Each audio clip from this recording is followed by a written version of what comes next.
salaamaaleykum yéen a ngi ak Saala bu seen émission fee mu fi ak feneen di ngeen ma wax dara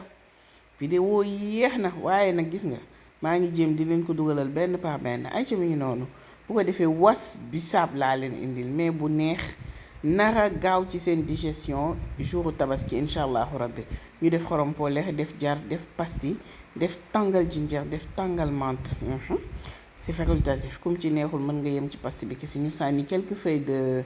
de bissap hibiscus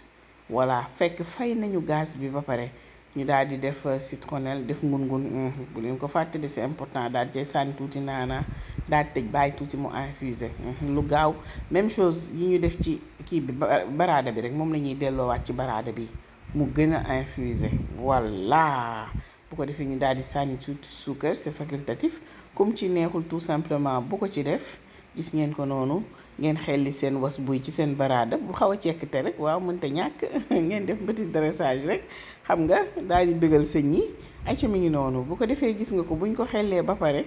mais was bii waa baax na yàlla baax na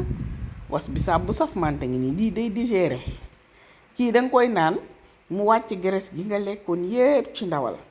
jëlal loolu ma xelli leen ko nag xam nga day xaj sama digganteeg yéen jëlal loolu waaw wow yii rek ngay teg ci digg table ba mu alaa daw me foofa toj jëlal loolu ayca mi ngi noonu gis ngeen ko noonu walla ginnaaw ma leen ko xellee ba pare jël benn feuille ngun-ngun wala naanaa ni ko ca tegg waaw di leen bégal loolu mënta ñàkk sama digganteeg yéen xam ngeen loolu beneen bi laay wëral ngun-ngun demee seen ngun-ngun bu rafet bu ko defee mu ko ci nee tegg mu rafet ci seeni bët yéenay sama xarit bu ko defee lii laa leen indiloon tey su xel yi indil neex na leen bu leen fàtte abonné aimer partager vidéo yi pour ñu mën a am plus de visibilité s'il vous plaît ayca gis nga ko ma ñamal leen ko nag day daal di xaj sama digganteeg yéen mais was bi mes amours essayé leen ko super bon